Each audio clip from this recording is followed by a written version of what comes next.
Bonjour à tous, merci beaucoup d'avoir accepté notre invitation. La mission que l'on s'est fixée avec Thomas Marais, notre RSSI, Bonjour. et moi-même, Arthur Danger, la mission que l'on s'est fixée aujourd'hui, c'est de démontrer comment créer de la valeur autour de l'hébergement de données de santé et des contraintes, liées à l'hébergement de données de santé. Sujet pas évident, mais vous allez voir que au final, cette conformité est ultra intéressante et que ça apporte beaucoup de choses, notamment au métier. Je vous propose de commencer par un petit tour d'horizon et une présentation de NetWays. Donc, NetWays est opérateur IP et hébergeur de systèmes d'information. Depuis plus de 15 ans, nous accompagnons les PME ETI sur l'exploitation quotidienne de leurs infrastructures. Nous avons une offre qui est répartie en 3 segments. Toute la couche de services d'infrastructure, qu'il s'agisse de connectivité, de réseau LAN, de sécurité, on va dire plus réseau, ou encore sur toute la partie data center, d'hébergement cloud, de sécurité, on va dire plus core.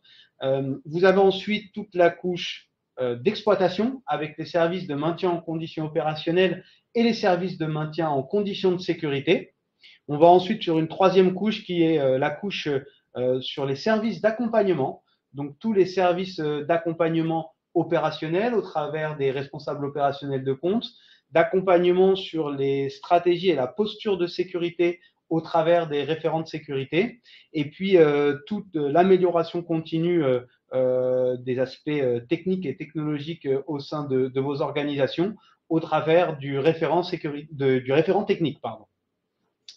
Je vais laisser la main à Thomas Marais, encore une fois, RSSI NetWays, pour nous parler des enjeux autour de la donnée de santé. Oui, bonjour à tous. Déjà, je vais une petite présentation. Donc, moi, Thomas Marais, RSSI côté NetWays, et je vais m'occuper de toute la partie gouvernance et aussi sécurité opérationnelle au sein du groupe. Voilà. Donc, avant de parler d'HDS, ce que je vous propose, c'est d'établir un peu les enjeux de la donnée de la santé, puisqu'effectivement, HDS, c'est hébergement de données de santé. Et on a essayé en fait de transcrire différentes idées sur cette slide. Donc, déjà, dans un premier temps, quand on parle de données de santé, il faut comprendre qu'on est face à des données dites sensibles et qui vont justement être régies, comme le RGPD, à un certain nombre de contraintes légales. Pour apprécier ça, généralement, en termes de sécurité, que ce soit au niveau de la gouvernance ou de la sécurité opérationnelle, on a des métriques. Donc, l'acronyme CIA, Confidentiality, Integrity, Availability. Donc, confidentialité, intégrité, disponibilité. Et dans HDS, il y a aussi une notion qui est très importante, c'est pour ça que nous, on parle plus en DICT, c'est la traçabilité justement de l'ensemble des actions qui vont être inhérentes à ces données sensibles. Donc, ce qu'il faut comprendre aussi, c'est qu'on est dans une ère complètement dans le big data, il y a énormément de flux, voilà, c'est des volumes exponentiels à sauvegarder, etc. Et la caractéristique vraiment propre de la santé, c'est qu'on est face à des données complètement protéiformes. Il y a plein de formats possibles, que ce soit des radiographies, des identifiants de sécurité sociale, etc. Les sources aussi. Complètement, Ouais. complètement. Et du coup, face à ça, il va falloir apporter, nous, en tant qu'hébergeurs, principalement, justement des solutions.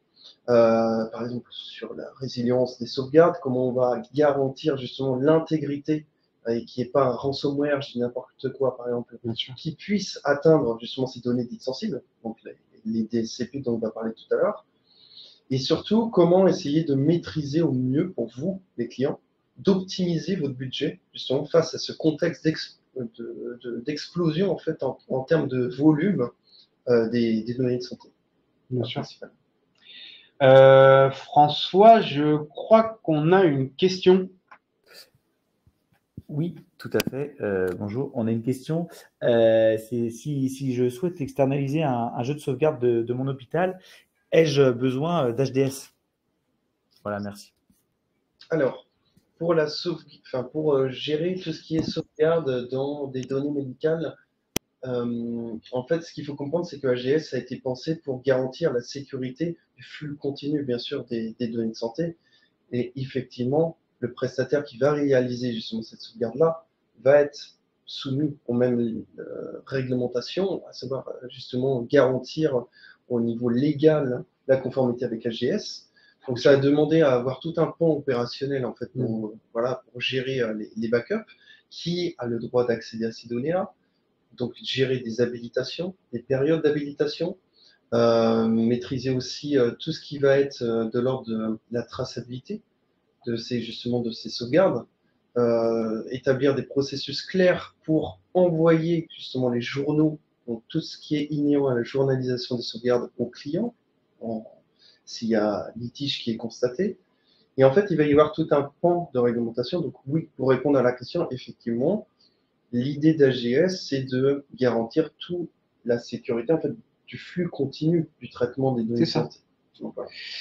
Après, il peut y avoir différentes responsabilités. L'hébergeur n'est pas forcément responsable de traitement, etc. Bien sûr. Et ça va se concrétiser d'une manière contractuelle, on va en parler un petit peu après, dans des RACI en fait, qui vont être fournis. Complètement. Et voilà, principalement. Mais l'idée, c'est que on doit garantir que toute la chaîne de traitement soit en conformité avec justement cette réglementation sur la donnée de santé.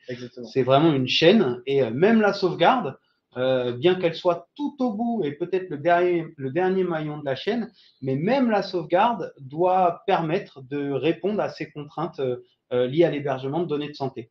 Donc la réponse est oui. Même si vous n'avez qu'un jeu de sauvegarde à externaliser sur votre clinique ou sur votre hôpital, vous devrez, et en tout cas nous on ne saura que trop vous conseiller, de faire appel à un hébergeur de données de santé, ne serait-ce que pour avoir des garanties en cas d'audit à opposer sur le fait que dans la sélection de votre hébergement, vous avez bien été rigoureux sur le respect de cette conformité. Thomas, maintenant, est-ce que tu peux nous en dire un petit peu plus sur cette norme, ses objectifs, ses enjeux? Qu'est-ce que concrètement, qu'est-ce que veut dire en fait cette norme HDS? Oui. Alors, ce qu'il faut comprendre déjà, c'est HDS est apparu en 2006. L'idée, c'était de protéger, justement, d'avoir cette conscientisation qu'on était face à des données esthétiques sensibles, et particulièrement dans le secteur médical. Donc, voilà. Et l'idée aussi, c'est d'avoir recoupé en fait le RGPD, de le compléter sur les données à caractère personnel de santé. Donc, c'est les DSCP, données de santé à caractère personnel. D'accord. On va suivre les mêmes logiques. Donc, il va y avoir des règles de conservation à respecter. Pendant quelle durée, en fait, on va être en capacité de les ingérer. Les règles de finalité de traitement, qui va venir justement les traiter. Il va y avoir aussi des mesures légales. Par exemple, sur le traitement, il ne doit pas y avoir de marketing autour, il ne doit pas y avoir de traitement statistique, etc. Et tout ça, c'est transcrit de manière contractuelle. Dès lors qu'on est hébergeur de HDS, si il n'y a pas cette clause qui est dans le contrat, c'est complètement caduque. Ça peut sembler être des règles, c'est des règles de bon sens, hein, au final. Quand je confie mon intimité à quelqu'un, je m'attends à ce qu'il prenne un certain nombre de précautions et de mesures, et au final, ce ne sont que des règles de bon sens qui ont été listées et que l'on veille à respecter. Complètement. Il va y avoir du coup, de la même manière que le RGPD, des règles de restitution.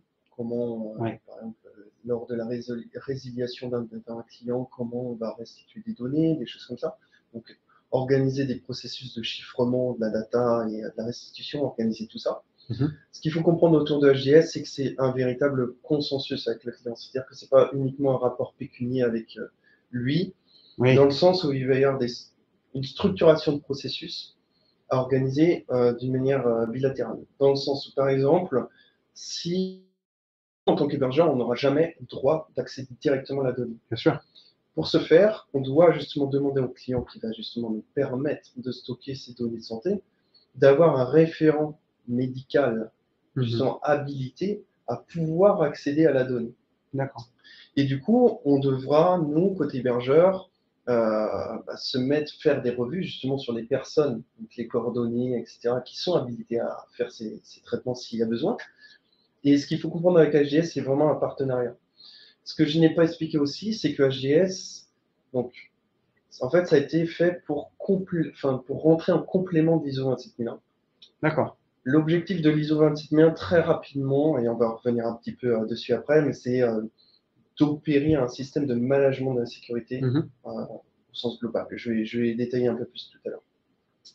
Il va y avoir bien sûr aussi des règles de suppression à respecter, voilà, qui sont comment on s'assure qu'il n'y ait pas de données temporaires qui stockent encore des données justement à caractère de santé, des choses comme ça. Donc au niveau opérationnel, ça va nous demander tout un tas de structuration pour justement faire du nettoyage, apporter la garantie au client comment on fait ce nettoyage-là, que ce soit de manière contractuelle, que ce soit aussi, on va avoir des audits et on a une obligation de coopération dans HDS, c'est-à-dire restituer les résultats de l'audit en disant, bah voilà, Netways, sur tel ou tel point, pour effacer des données, on fait comme ça.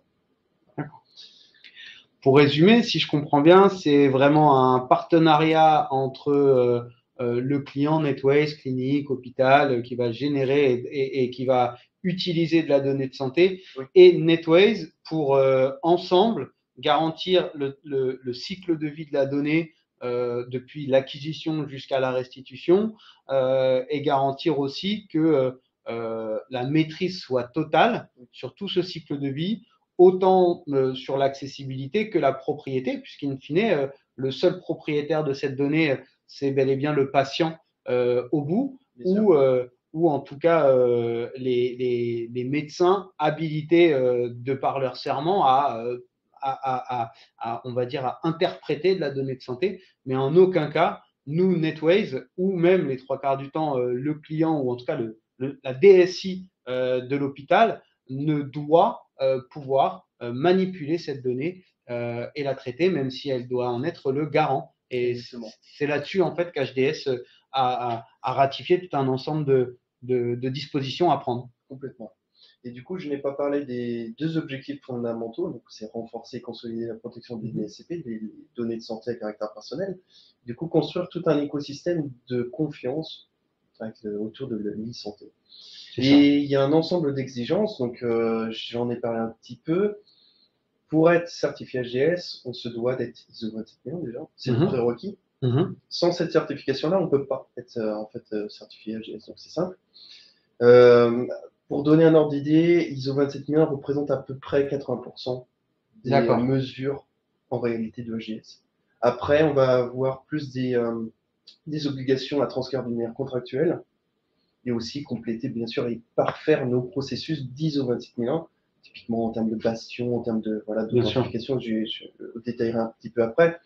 Mais ce qu'il faut comprendre, c'est vraiment le squelette fondamental, c'est ISO 27001. D'accord. Et justement, on va arriver au certificat. Justement, quelles sont les certifications Netways, Thomas, et est-ce que tu peux nous en parler? Oui. Alors, nous, on est certifié ISO 27001 déjà. Donc, en fait, l'idée quand on était dans l'ISO 27001, c'était de faire valoriser notre savoir-faire qu'en réalité, on avait bien avant l'obtention de cette certification. Bien sûr. Après, il y avait le constat aussi que c'était, demain, ce sera standard. Oui. Donc ça, la direction, elle l'avait bien compris. Donc on a voulu faire justement valoriser notre expérience, puisqu'on respectait 3/4 de la norme avant d'être certifié et d'avoir cette idée en tête. Et l'idée, c'est, dans l'ISO 27001, c'est d'avoir déjà la première chose, une cartographie de l'ensemble des risques. D'accord. Donc on est vraiment sur du management au sens large de la sécurité. Ça peut être sur des assets de type humain, de type technique, des processus à implémenter, la qualité, voilà, tout un tas de choses qui dépassent en réalité l'aspect uniquement technique de la chose, de la sécurité. C'est beaucoup plus large. Donc l'idée, c'est de transcrire une analyse de risque et d'essayer par rapport à ces risques-là et de leur criticité, voilà, on va essayer de les jauger par rapport à leur impact. Voilà, leur impact et l'écosystème aussi ambiant. On va essayer de trouver des solutions palliatives, bien sûr, pour y remédier.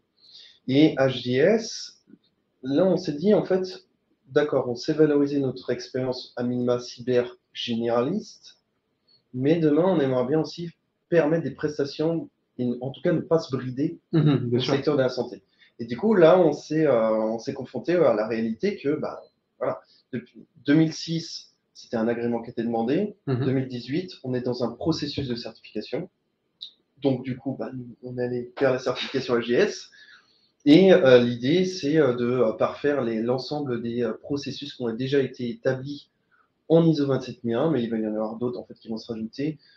Typiquement, je parlais de l'immuabilité des sauvegardes tout à l'heure. Il peut y avoir aussi des choses qui sont vraiment inhérentes aux données de santé, par exemple tenir un registre des personnes habilitées, qui va pouvoir aussi interférer sur les écosystèmes AGS. Enfin, tout un tas de processus autour de ça, la journalisation, comment on l'a fait, le chiffrement des données, comment lors d'un incident, nous, on va justement envoyer et notifier le client, parce qu'en fait, dans HDS, ça repose sur l'ISO 20000, ISO 27001 et des mesures de la CNIL et RGPD, pour faire simple. Bien sûr. Et dedans, il va y avoir justement des garanties en termes d'incidents sur les données de santé. C'est quelque chose qui est hyper important. Donc, ISO 27001, structure de base, créer en gros un squelette de cybersécurité. HDS vient corréler en fait beaucoup plus de mesures pour justement accentuer sa maîtrise en termes de cyber, mais très orienté sur l'hébergement de données de santé. Mais la plus-value, c'est que Netwise, nous, on n'a pas vu ça uniquement pour le domaine de la santé, ça je ne l'ai pas expliqué, mais toute la plus-value qu'on a trouvée dans HDS, par exemple en termes de journalisation qu'on a poussé, ou pour la consolidation des bastions, par exemple, on doit être en mesure dans HDS de pouvoir faire un record, un enregistrement de toutes les sessions administrateurs qui s'opèrent sur les infrastructures de type HDS. Ça, forcément, nous, on l'a valorisé. Et après, l'idée aussi, c'est qu'on pourra splitter en différentes options dans nos prestations, même pour des clients qui ne veulent pas, enfin, qui ne sont pas concernés directement par l'hébergement de données de santé, proposer l'immuabilité, proposer plein de choses. Bien sûr. Merci, c'est très clair. Donc, rappelons-le, entre ces deux certifications, on a quand même un leitmotiv, c'est l'amélioration continue. Puisque l'objectif, c'est pas seulement d'être bon et sécurisé à un instant T, mais bel et bien de s'améliorer et de mettre en place cette posture d'amélioration continue sur le traitement de la sécurité. J'ai un timekeeper qui me demande d'un petit peu accélérer. A priori, on a été un petit peu long, donc Thomas, est-ce qu'on peut revenir sur le DSCP, sur les DSCP, et est-ce que tu peux nous en dire un petit peu plus? Je vais aller très vite du coup, on en a un peu parlé déjà. Donc, nous, par rapport au DSCP, donc les données de santé caractère personnel, on peut dégager 3 thématiques. La finalité, donc avoir une tenue justement du registre des traitements. Les contrats doivent définir toutes les opérations de traitement justement qui vont être confiées par le client à l'hébergeur, à savoir le stockage, les sauvegardes, les montées de version, le transfert de flux, etc. Il y a la partie communication, comment nous on va s'assurer justement qu'il y ait bien une suppression par exemple des données temporaires, j'en ai parlé tout à l'heure, et comment on le communique au client, comment on atteste ça. Des notifications en cas de communication des DSCP, comment on va fournir un accès chiffré par exemple à ces données sensibles. La traçabilité en cas de communication, en cas de litige, d'incident, etc. Comment on garantit l'intégrité de l'acquittement, ça peut être par des protocoles sécurisés, par des ciphers précis, enfin, tout un tas de mesures techniques. Et après, comme je l'ai expliqué, on est un peu dans la même logique que le RGPD, il y a les droits personnes, donc droit à l'oubli, droit d'effacement, portabilité et traçabilité des demandes. Pour aller assez vite. Merci beaucoup. Un point qui est important, et j'aimerais que tu nous en dises plus sur les périmètres. On parle souvent on dit souvent qu'on est certifié hébergeur de données de santé sur toutes les couches. En tout cas, je sais que pour nous, c'est une petite fierté et on a tendance à le dire relativement vite. Donc, Netwise certifié hébergeur de données de santé sur les couches 1 à 6. Est-ce que tu peux nous détailler, nous expliquer un petit peu ces couches? Oui. Alors, pour faire simple, en fait, HGS se décline en 6 activités. Et il va y en avoir 4 principalement qui appartiennent à ce qu'on a symbolisé en orange, hébergeur infogéreur. D'accord. Donc là, on va être plus dans le domaine de la gestion et de l'infogérance de par exemple, de machines virtuelles, de serveurs, etc. Donc on peut les détailler un petit peu, mais par exemple, la première, c'est la mise à disposition et le maintien en conditions opérationnelles de l'infrastructure virtuelle du système d'information de santé. D'accord. La deuxième, c'est la mise à disposition et le maintien en conditions opérationnelles de la plateforme d'hébergement d'applications du système d'information. Si on héberge effectivement des applications, ça appartient aussi à l'infogérance. l'administration et l'exploitation du système d'information contenant les données, directement le système d'exploitation, hein, et les sauvegardes externalisées des données de santé, là où on revient un peu à ce qu'on a abordé tout à l'heure, la première question. Ouais, tout à fait. Et le deuxième pendant, ça va être deux activités qui sont inhérentes au domaine hébergeur d'infrastructures physiques. D'accord. Donc là, on est vraiment dans la partie matérielle, donc juste pour dire, mise à disposition, exactement. Le data center, le dur. Le maintien en condition opérationnelle de l'infrastructure matérielle du système d'information utilisé pour le traitement de la donnée de santé. D'accord. Et la mise à disposition, le maintien en condition opérationnelle des sites physiques permettant d'héberger l'infrastructure matérielle du système d'information utilisé pour traiter les données de santé. Voilà. En gros, le data center et les baies de sto et les serveurs. C'est ça, exactement. OK. Et juste une petite précision, quand on se fait certifier, donc HDS suit les conformités qui sont délivrées par le COFRAC, en fait, c'est comme l'ISO 27001, ça va être sur une périodicité de 3 ans. Tous les 3 ans, on va renouveler. Et pourquoi je dis ça, c'est que aussi chaque année, il va y avoir un audit dit de revue, en fait, pour s'assurer qu'on maintient toujours les conditions. Le niveau, les exigences. Et surtout qu'il y a un cycle continu de progrès. Théoriquement, on est d'une année à une autre, on doit justement justifier notre amélioration. Oui. Et sur notre certificat à nous, il n'y a qu'un seul certificat HDS. Hein. C'est un certificat et dessus, on voit justement l'ensemble des activités. Les 6 couches. Okay. Et ce qui est intéressant d'avoir les 6 activités, c'est qu'on évite au client final les multi-couches, les multi-intermédiaires, en fait, qui vont pouvoir théoriquement se greffer à d'autres couches que on ne pourrait pas prendre en compte théoriquement. On peut prendre tout ou partie, c'est ça. D'ailleurs, François, excuse-moi, j'ai vu que tu m'avais pingé. On a une question a priori sur cette…